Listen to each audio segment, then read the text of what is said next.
Joining me now, Armed Services Committee member, Commerce Committee member, Judiciary Committee member, and Veterans Affairs Committee member, Tennessee Senator Marsha Blackburn.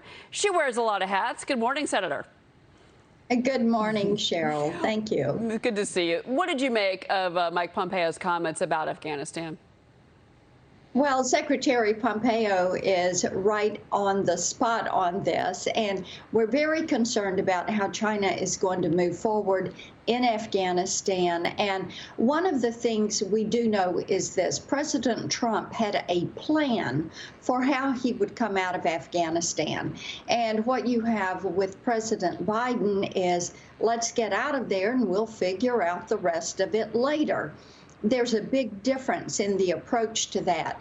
Now, also, I think it's significant, and we have to remember what China would like with Afghanistan is that land route into Iran.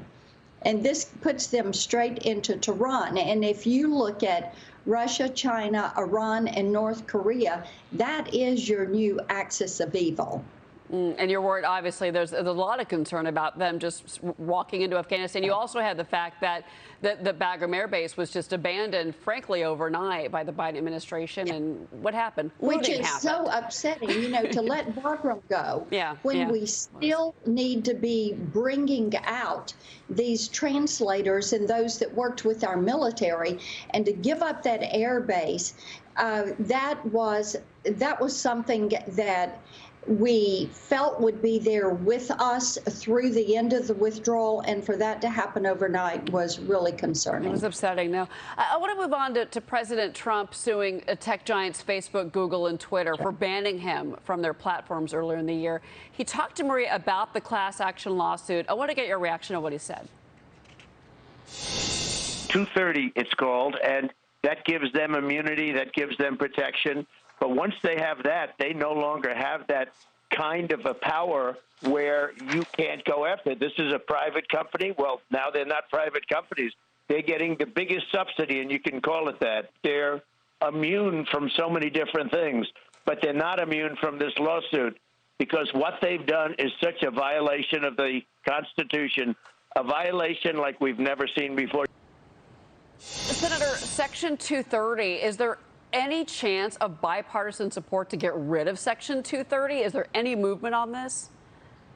Cheryl, there is bipartisan support for some reforms, and those need to be done. This is an issue that I have worked on for the last 3 years, is the reforms and the changes in the language of Section 230 so that these big tech companies cannot hide behind that and censor information, or if they're a retail site, have counterfeit or fraudulent or illicit products on their website.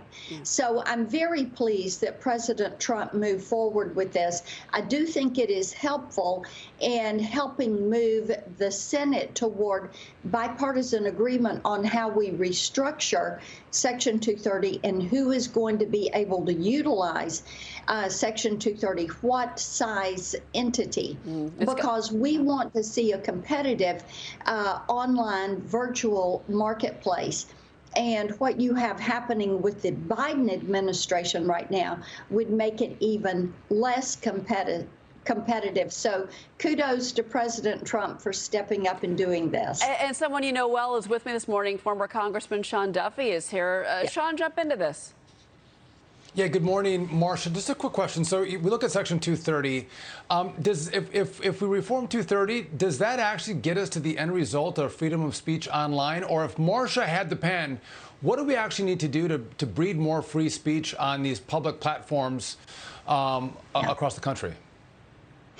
Sean, there is, I call it the virtual you protection agenda, so that you're empowering the consumer. The very first thing you need to do is something when you were in the House, you and I worked on, which is online privacy legislation that gives the consumer the right to withhold their information from the big tech platforms. There also needs to be data security. There needs to be a removal of the nebulous language from Section 230 and be specific about what it can be used for.